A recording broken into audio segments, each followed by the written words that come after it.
नमस्कार। ये है कहानियों का अद्भुत संसार। किस्सा कहानियाँ जिनमें हम लिखते हैं खुद को। मैं रोली श्रीवास्तव आपको सुना रही हूँ लेखिका नीति सक्सेना जी की कहानी निकहत। दूरदर्शन पे समाचार देखते देखते टीवी स्क्रीन पे एक महिला को देखकर स्वाति चौंक उठी।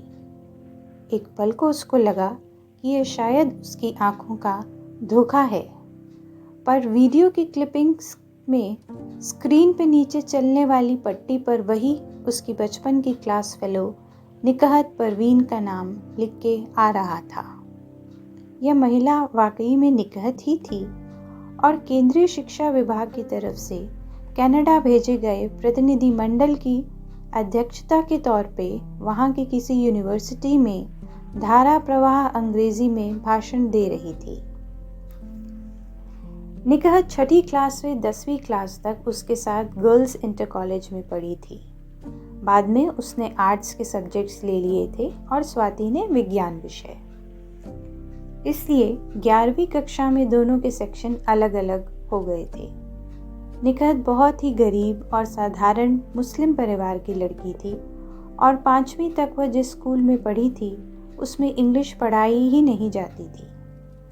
इंग्लिश अल्फ़ाबेट्स उसने छठी क्लास में ही सीखे थे। बहुत ही चुलबुली और नटखट टाइप की लड़की थी वह। और विषयों में तो पढ़ने में ठीक ठाक ही थी, पर अंग्रेजी में शून्य। हर टेस्ट में अंग्रेजी में 3-4 से ज़्यादा नंबर नहीं आते थे उसके। स्वाति अपनी क्लास में सदैव प्रथम आती थी और वह और उसकी सहेलियां निकहत के अंग्रेजी ज्ञान की खूब हंसी उड़ाती थी। हर बार अंग्रेजी में ग्रेस मार्क्स लेके वो पास हो जाती थी। स्वाति जब 8वीं कक्षा में आई तभी उसकी बुआ जी सुषमा बिजनौर से ट्रांसफ़र होके उसके कॉलेज में इंग्लिश की लेक्चरर बन के आई। वैसे तो सिर्फ 9वीं, 10वीं, 11वीं और 12वीं कक्षाओं को ही वो पढ़ाती थी, पर कभी कभी किसी टीचर के अनुपस्थित होने के कारण वो इंग्लिश पढ़ाने छोटे जूनियर क्लासेस में भी आती थी। स्वाति की बुआ जी का कमज़ोर बच्चों को पढ़ाने का तरीका अलग ही था। एक बार उसकी बुआ जी इंग्लिश की क्लास लेने उसके क्लासरूम में आई हुई थी। ब्लैक बोर्ड पे कुछ अंग्रेज़ी वाक्य लिख के उन्होंने बच्चों से बारी बारी रिक्त स्थानों की पूर्ति करने को कहा। जब निकहत की बारी आई तो उसने जो अंग्रेज़ी के शब्द उन रिक्त स्थानों में भरे उन्हें पढ़कर पूरी क्लास ठट्ठा मार के हंस पड़ी। निकहत लज्जित सी, अपमानित सी वहीं ब्लैक बोर्ड के आगे सर झुका के खड़ी हो गई। मैडम, निकहत को 10 में से 100 नंबर दीजिए।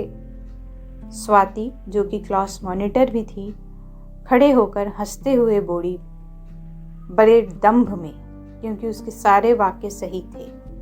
उसकी यह बात सुनकर पूरी क्लास फिर से ज़ोर से हंस पड़ी। निकहत की आंखों से आंसू टप टप बहकर उसके गालों पे आ गए। शट अप स्वाति, मुझे तुमसे इतनी बदतमीजी की उम्मीद न थी। सुषमा बुआ उसको जोर से डांटती हुई गुस्से में बोली। खबरदार, कोई लड़की जरा सा भी हंसी तो शर्म आनी चाहिए तुम सबको। सुषमा जी सबको डांटते हुए बोली। पूरी क्लास चुप हो गई। फिर उन्होंने प्यार से निकहत को अपने पास बुलाया, उसको अपना रुमाल दिया आंसू पोंछने के लिए और उससे बड़े प्यार से कहा कि इंटरवल में उनके पास आकर वह उनसे इंग्लिश पढ़ लिया करे। वह उसकी हर संभव मदद करेंगी उसको इस सब्जेक्ट में निपुण बनाने के लिए।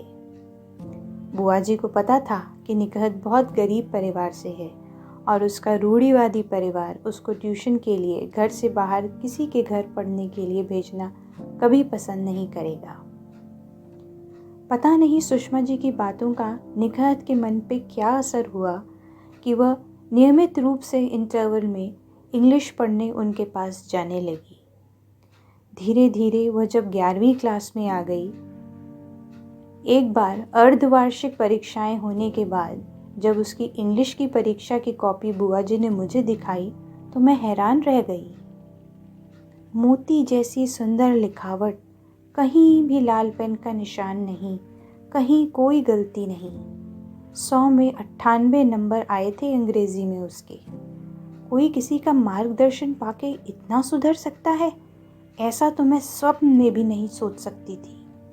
मेरी सुषमा बुआ जी उसके लिए एक प्रेरणा स्रोत बन गई थी, एक आदर्श थी उसके लिए, और उनकी नज़रों में स्वयं को सिद्ध करने के लिए उसने जी तोड़ मेहनत करके अपनी अंग्रेज़ी को इतना अच्छा किया था।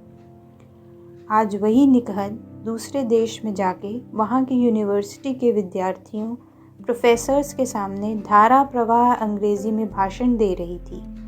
यह मेरे लिए एक सुखद स्वप्न के समान था। मैं तुरंत अपना मोबाइल लेकर अपनी सुषमा बुआ जी को निकहत के बारे में बताने के लिए उनका नंबर लगाने लगी।